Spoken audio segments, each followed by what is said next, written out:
Salut à tous, ravi de vous retrouver. Je tenais déjà à vous remercier pour vos messages à propos de la précédente vidéo et vos encouragements. Je vais plus que jamais me concentrer sur les réalisations de vidéos, l'essentiel c'est d'essayer de progresser et améliorer les présentations, sans faire du sensationnalisme ou de la provocation. J'inaugure cette fois un nouveau petit concept avec un top 3 saisonnier de couteaux pliants. Il s'agira principalement de nouveautés. Donc pour commencer, ce sera un top 3 printemps 2024. En effet, il y a de plus en plus de nouveautés qui sortent très régulièrement ou simplement des mises à jour de certains couteaux prisés, voire des modèles qui complètent des gammes avec de nouveaux coloris, matériaux, voire formes de lame. Face à ce flux permanent, j'essaie de faire une sélection de couteaux que je trouve intéressants. Bien sûr, il y en a tellement qu'on pourrait facilement faire un top 15 ou un top 20, cependant il y a aussi des couteaux difficiles à se procurer, donc je fais en fonction des possibilités pour effectuer une sélection. La chaîne est encore petite, donc pas facile d'obtenir tout ce que je souhaiterais présenter. Ce que je vais essayer de faire, c'est présenter dans ces tops des couteaux de prix différents, plus ou moins haut de gamme, pour que chacun puisse y découvrir un modèle accessible en fonction de ses moyens. Pour cette première vidéo, ce sont des couteaux que j'ai depuis plusieurs semaines et que j'avais mis de côté pour les intégrer à ce top. Pour commencer, je tenais à vous faire découvrir un nouveau modèle Trivisa qui me plaît particulièrement, un couteau à prix très correct d'environ 50 €. Je vous présente donc un des 3 modèles de leur nouvelle gamme Colomba, le 03 GR. Il s'agit d'un joli couteau au style épuré avec une très belle lame de forme drop point et des moutures plates en acier 14C28N. Quand je dis style épuré, c'est du fait déjà de cette lame lisse, finition satin légèrement brossée, et qui présente une originalité avec ses creux qui font office de thumb hole. Mais la lame n'est pas perforée. Ça faisait longtemps que j'attendais un couteau avec ce concept. Ça offre la même possibilité de déploiement de la lame qu'avec un thumb hole, mais sans perforer la lame, donc plus sobre et à mon sens plus esthétique car on conserve la matière pour une lame complète tout en permettant au pouce et mieux encore au majeur côté opposé de bien agripper la lame et de la propulser. On a toutefois aussi un petit flipper. Le Colomba est donc doté de 2 systèmes d'ouverture au choix. Et le moins qu'on puisse dire c'est qu'il est très maniable.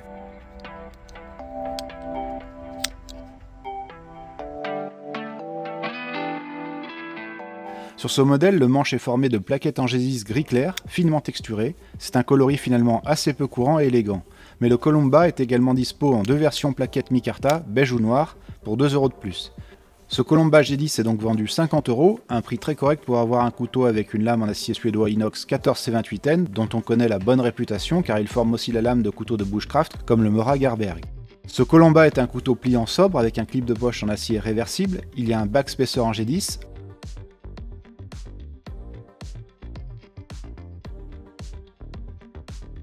le verrouillage de la lame se fait par un liner lock strié pour offrir un meilleur grip. Les liners, enfin platine en français, sont en acier, fines et ajourées, ce qui est gage d'un bon gain de poids. Elles sont d'ailleurs encastrées dans les plaquettes. On ne les voit donc pas affleurer. C'est assez élégant. Le Colomba est un couteau de bonne taille, 21,3 cm, avec une lame de 95 mm pour 3,2 mm d'épaisseur. Il pèse 110 g. J'adore la forme générale de ce couteau, très harmonieuse, et surtout sa belle lame avec son petit jimping sur le dos et un faux tranchant très discret. Le mécanisme est fluide, la détente excellente du fait du pivot sur roulement à bicéramique. L'assemblage est précis, mais sur la chaîne on commence à connaître la bonne qualité des couteaux Trivisa.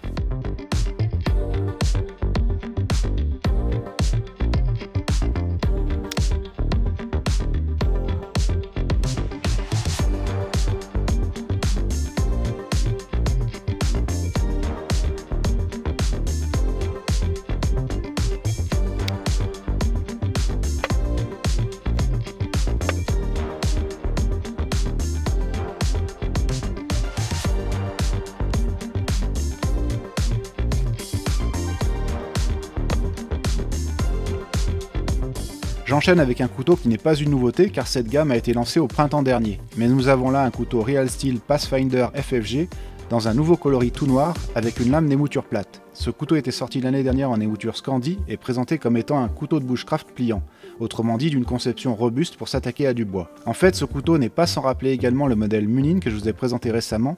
Il est aussi designé par Ivande Brajinec, dont on reconnaît le style minutieux, et il dispose également d'un mécanisme de verrouillage crossbar lock. Avec cette version dont le manche est formé de plaquettes en G10 noir, et avec sa lame Black Stonewashed, le Pathfinder FFG affiche clairement sa vocation tactique. Cependant, on peut faire la part des choses entre le style et l'usage réel du couteau, car techniquement c'est surtout un pliant polyvalent et dont le gabarit en fait un solide utilitaire. Il a des dimensions assez similaires au Trivisa, un peu plus grand néanmoins, avec une longueur totale de 22,2 cm et une lame de 3,1 mm d'épaisseur, également de 95 mm. Le surcroît de longueur se situe donc sur le manche. Le couteau pèse 137 g, donc est assez lourd. Ce couteau présente une belle lame de forme drop point en acier suédois Aleima 14C28N, un alliage solide adapté à ce type de lame assez fine du fait de son émouture plate. Cette émouture permet une coupe plus précise et fine que la version scandinave. Elle comporte une fine rainure sur le haut pour le design. On a également 2 longues sections de jimping sur le haut de la lame, c'est stylistiquement très beau. Ce qui est particulièrement intéressant sur ce couteau, c'est le système crossbar lock très agréable d'utilisation et qui assure un verrouillage fiable. Très pratique pour les gauchers également. On y prend vite goût. J'aime beaucoup cette sensation générée par le ressort du mécanisme crossbar lock, et quand la lame se rabat entre les plaquettes, on a comme une impression de magnétisme. La prise en main est vraiment bonne du fait de la longueur de la poignée, ça permet de bien positionner les doigts quelles que soient les mensurations de vos mains. On a un long backspacer en G10 sur le dos. Le déploiement de la lame se fait avec des petits thumb studs. La détente est très bonne, il faut juste prendre le coup. Ce Pathfinder est commercialisé environ 89 €, un prix assez élevé, mais on a un couteau pliant d'assez grand gabarit avec une très bonne qualité de fabrication et notamment le système crossbar lock plus technique qui apporte une plus-value au couteau. C'est un couteau très agréable à prendre en main qui procure aussi un bon ressenti de qualité, sa densité et sa taille en font un pliant imposant, il est particulièrement efficace, le tranchant était sur mon modèle, redoutable.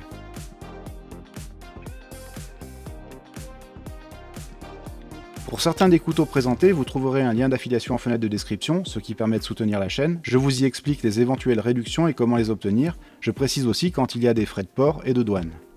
Maintenant, je passe à un modèle coup de cœur, le Concept Wame, designé par le Canadien Jonathan Styles. J'apprécie les couteaux au design moderne, et ce Wame a un très joli style de par ses lignes et une association de matériaux haut de gamme. Comme je vous l'avais expliqué, j'avais un accord avec Concept pour présenter régulièrement certaines de leurs nouveautés. Je rappelle que Concept travaille avec de nombreux designers, ce qui en fait une des marques avec une des plus grandes variétés de styles de couteaux pliants. C'est aussi une des marques qui propose des couteaux haut de gamme à des prix très corrects.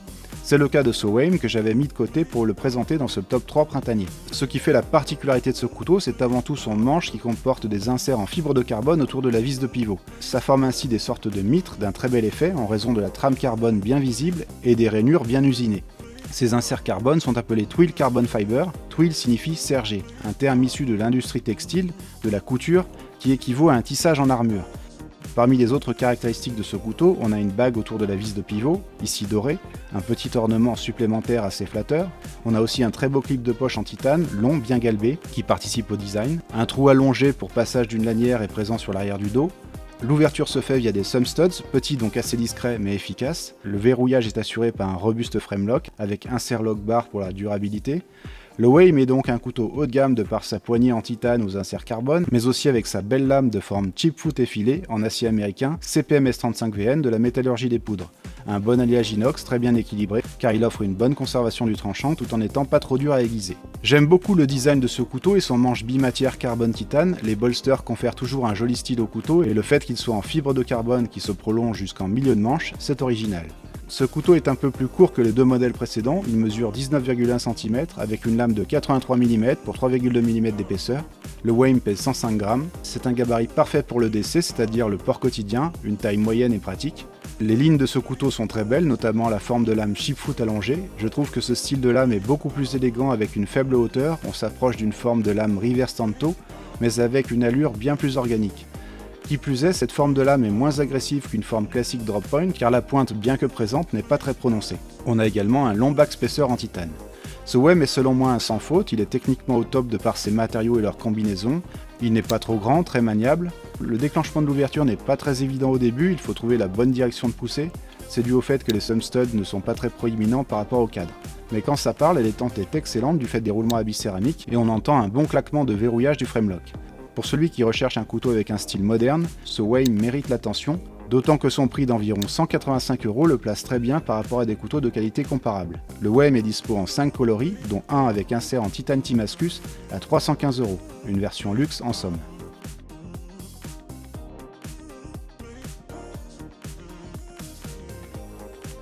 De ces trois couteaux, je dirais que celui le plus efficace en coupe est le Real Steel, et il est techniquement très appréciable.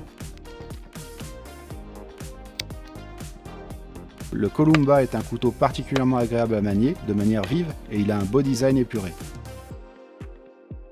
Quant au Wame, c'est un couteau haut de gamme aux lignes modernes et qui combine des matériaux premium. Voilà, je viens de vous présenter trois très bons couteaux de 50, 90 et 185 €. Ils sont intéressants de par leur design, leurs caractéristiques techniques et efficacité. Si ce concept de mini sélection de trois nouveautés de marques différentes vous plaît, je tenterai d'en faire à chaque saison. Je vous remercie d'avoir regardé la vidéo. Si elle vous a plu, vous pouvez soutenir la chaîne en likant, en partageant, en commentant et en vous abonnant si ce n'est pas déjà fait. Je vous dis à bientôt avec d'autres couteaux.